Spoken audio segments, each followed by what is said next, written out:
ये आकाशवाणी है। अब आप विमलेंदु पांडे से समाचार सुनिए। कृषि मंत्री नरेंद्र सिंह तोमर ने कहा है कि देश में आवश्यकता से अधिक अनाज उपलब्ध है। आज नई दिल्ली में उन्होंने बताया कि प्रधानमंत्री के नेतृत्व में केंद्र सरकार ने कृषि के क्षेत्र में विकास को हमेशा प्राथमिकता दी है। श्री तोमर ने कहा कि प्रधानमंत्री किसान सम्मान निधि की शुरूआत से अब तक पात्र किसानों के बैंक खातों में लगभग 71,000 करोड़ रुपए जमा कराए गए हैं। आरंभ से लेकर आज दिनांक तक देखें तो इस योजना के अंतर्गत किसानों के खाते में 71,000 करोड़ रुपए की रकम को अंतरित किया गया है। किसानों की संख्या 9.39 करोड़ है और अभी पिछले दिनों में इसी वर्ष में अगर हम देखेंगे 24 मार्च से लेकर अभी तो यह संख्या 17,986 करोड़ रुपया होती है। श्री तोमर ने बताया कि अनाज की कोई कमी नहीं है और पूर्णबंदी के दौरान दूध तथा सब्जियां भी उपलब्ध रही हैं। उन्होंने कहा कि 57,07,000 हेक्टेयर क्षेत्रफल में ग्रीष्मकालीन बुआई हुई है। श्री तोमर ने कहा कि इस वर्ष भी अनाज का उत्पादन लक्ष्य से अधिक होगा क्योंकि मानसून सामान्य रहने का अनुमान है। स्वास्थ्य मंत्री डॉक्टर हर्षवर्धन ने बताया है कि कोविड-19 की स्थिति में प्रतिदिन उल्लेखनीय सुधार हो रहा है। पिछले 3 दिनों में देश में संक्रमित लोगों की संख्या दोगुनी होने में लगभग 11 दिन लगे हैं। There is a doubling rate which is a very significant and powerful indicator of how the things are happening. So pre-lockdown, our doubling rate of cases was around 3 days. For the last 14 days, our doubling rate had been 8.7 and for the last 7 days it had been 10.2. And today for the last 3 days when we calculate it is roughly 10.9. Doctor Harshvardhan ने कल कहा कि देश में 307 जिले संक्रमण मुक्त यानी ग्रीन जोन में हैं। सरकार ने राज्यों और केंद्र शासित प्रदेशों को आदेश जारी किया है कि राज्यों में प्रवासी मजदूरों सहित विभिन्न जगहों पर फंसे लोगों के अंतर्राज्यीय आवागमन को सुगम बनाया जाए। गृह मंत्रालय के आदेश में कहा गया है कि सभी लोगों के रवाना होने से पहले और गंतव्य स्थल पहुंचने पर चिकित्सा जांच की जानी चाहिए। केंद्र के दिशा निर्देशों के अनुसार गंतव्य स्थलों पर पहुंचने के बाद उन्हें घर या अस्पताल में क्वारंटीन किया जाना चाहिए।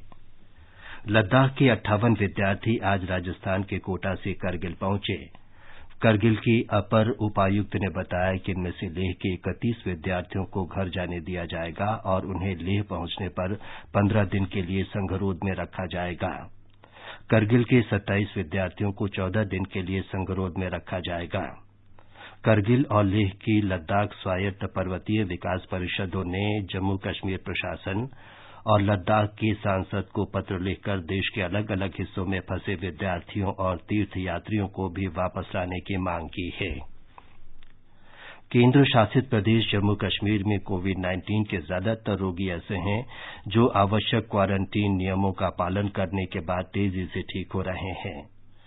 पिछले 10 दिनों में कश्मीर डिवीजन में संक्रमित लोगों की संख्या तेजी से बढ़ने के बावजूद अच्छी खबर यह है कि ठीक होने वाले रोगियों का प्रतिशत भी अत्यधिक बढ़ रहा है। यहां ठीक होने वाले रोगियों का प्रतिशत 31.15 है। देश में कोविड-19 से संक्रमित लोगों की संख्या 31,332 हो गई है, जबकि 1,007 लोगों की मौत हुई है। स्वास्थ्य मंत्रालय ने कहा है कि इस बीमारी से संक्रमित 22,629 लोगों का इलाज चल रहा है। अब तक 7,695 लोग स्वस्थ हो चुके हैं। मुख्य आर्थिक सलाहकार डॉक्टर सुब्रमण्यम कृष्णमूर्ति ने कहा है कि पूर्णबंदी में ढील देने से आर्थिक स्थिति की शीघ्र बहाली में मदद मिलेगी। कोविड-19 पर एक विशेष कार्यक्रम में उन्होंने कहा कि वर्तमान स्थिति में आपूर्ति और मांग दोनों पर ध्यान दिया जाना चाहिए। विश्व स्वास्थ्य संगठन के डॉक्टर रॉड्रिको ऑफ्रिन ने कहा कि भारत ने कोविड-19 महामारी से निपटने के लिए स्वास्थ्य से लेकर परिवहन और उड्डयन तक सभी क्षेत्रों में तेजी से काम किया। विदेशों में फंसे लोगों को लाने में विदेश मंत्रालय ने अच्छा काम किया है। ये समाचार आकाशवाणी से प्रसारित किए जा रहे हैं। सरकार ने स्कूलों में गर्मियों की छुट्टियों के दौरान भी विद्यार्थियों को दोपहर का भोजन देने का निर्णय किया है। इससे लगभग 11 करोड़ बच्चों को लाभ होगा।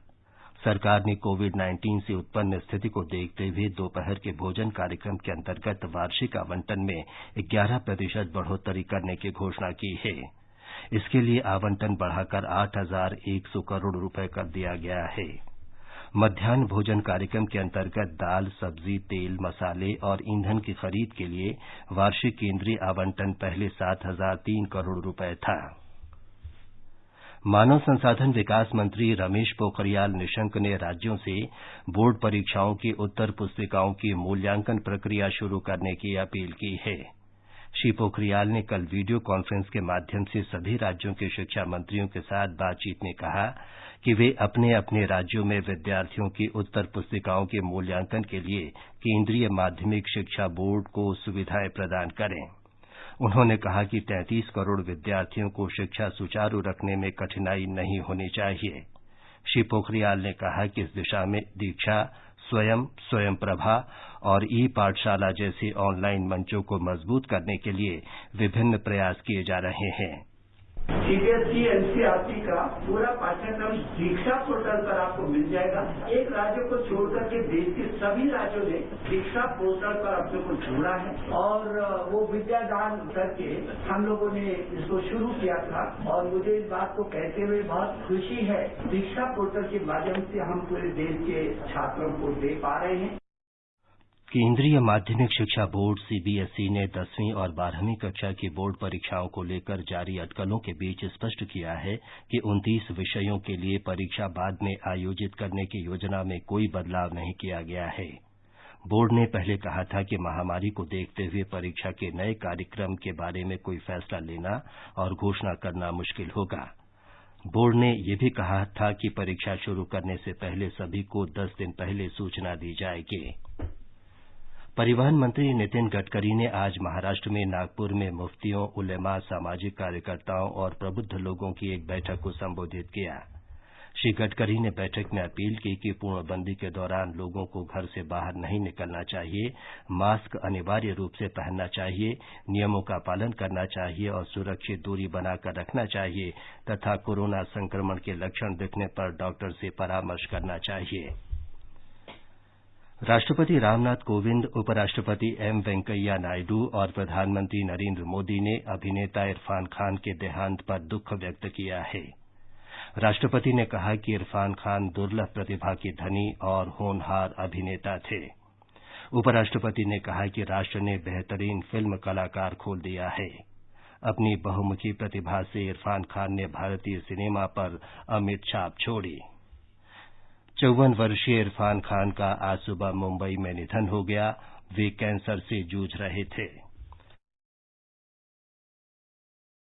आकाशवाणी का समाचार सेवा प्रभाग अपने विशेष कार्यक्रम श्रृंखला विशेषज्ञों की राय में कोविड-19 पर वरिष्ठ चिकित्सा विशेषज्ञों की राय प्रस्तुत करता है।